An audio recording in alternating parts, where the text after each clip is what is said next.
To my super kitchen. ఈరోజు మన కిచెన్లో ఓవెన్ లేకుండానే నోట్లో కరిగిపోయే సాఫ్ట్ ఓరియో కేక్ని ఎలా చేయాలో చూద్దాము. వీడియోని చివరి వరకు తప్పకుండా చూడండి. బేకరీకి మించిన రుచితో ఇంట్లోనే ఈజీగా ఓరియో కేక్ ఎలా చేయాలో ఇప్పుడు చూద్దాము. రెసిపీ మాత్రం అస్సలు మిస్ అవ్వకండి, చాలా ఈజీగా ఉంటుంది ప్రాసెస్ కూడా. అన్నీ అవైలబుల్ ఇంగ్రీడియంట్స్తోనే ఇప్పుడు నేను చూపించబోతున్నాను. మీరు కూడా తప్పకుండా ట్రై చేసి మీకు ఎలా వచ్చిందనేది నాకు కమెంట్ చేసి చెప్పండి.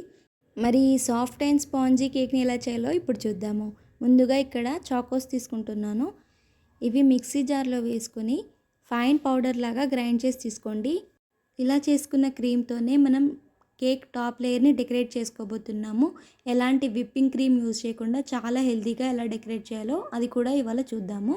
దీంట్లోనే ఒక టీ గ్లాస్ వరకు మిల్క్ తీసుకోండి. ఎక్కువగా వేసుకుంటే పల్చగా అయిపోతుంది, మనం కేక్కి అప్లై చేసేటప్పుడు అంతగా బాగోదు.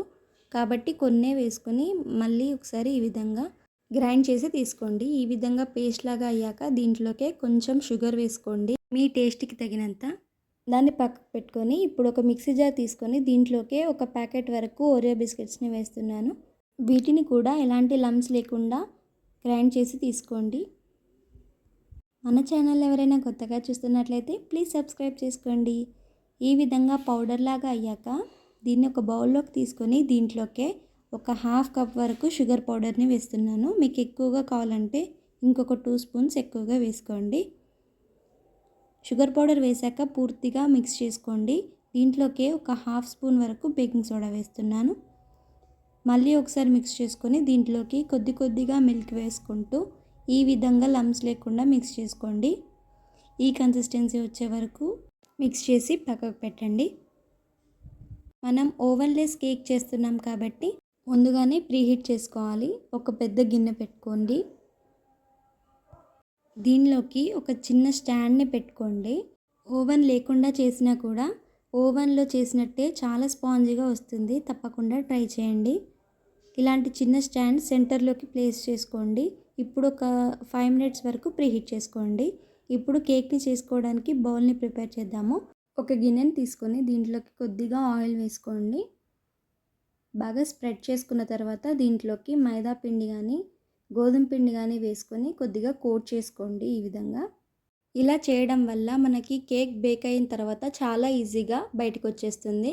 ఇప్పుడు మనం కేక్ మిక్చర్ని దీంట్లోకి వేసుకొని ప్రీహీట్ చేసుకున్నాం కదా, ఈ గిన్నెని ఆ స్టాండ్ మీద ప్లేస్ చేసి మూత పెట్టుకొని ఒక 30 మినిట్స్ వరకు బేక్ చేసి తీసుకోండి. కేక్ టిన్ని కరెక్ట్గా సెంటర్లో ప్లేస్ చేసుకోండి. హీట్ ఈవెన్గా వచ్చి పర్ఫెక్ట్గా కుక్ అవుతుంది. చూడండి, టూత్పిక్తో చెక్ చేస్తే ఈ విధంగా క్లీన్గా రావాలి. ఇప్పుడు మన కేక్ బేక్ అయినట్టు. కొద్దిగా పచ్చిగా అనిపిస్తే కాసేపు ఒక 5-10 మినిట్స్ ఉంచి అప్పుడు తీసుకోండి.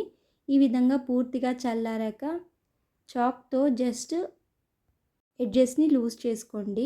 ఒక ప్లేట్ పెట్టి రివర్స్లో తిప్పుకోవడమే. అంతేనండి, ఓరియో కేక్ రెడీ అయిపోయింది. మనం ఫస్ట్లో ప్రిపేర్ చేసుకున్న చాకోస్ పేస్ట్ని ఈ విధంగా కేక్ పైన అప్లై చేసి చాకోస్తో డెకరేట్ చేసుకుంటే చాలా సింపుల్గా ఇంట్లోనే కేక్ రెడీ అయిపోయింది. మరి ఈ సింపుల్ ఓరియో కేక్ మీకు నచ్చిందా? అయితే ఈ సూపర్ సాఫ్ట్ కేక్ రెసిపీ మీకోసమే. ఇంకెందుకు ఆలస్యం, మీరు కూడా ట్రై చేసి ఎలా ఉందో కామెంట్ చేయండి. Subscribe to my channel. Thanks for watching.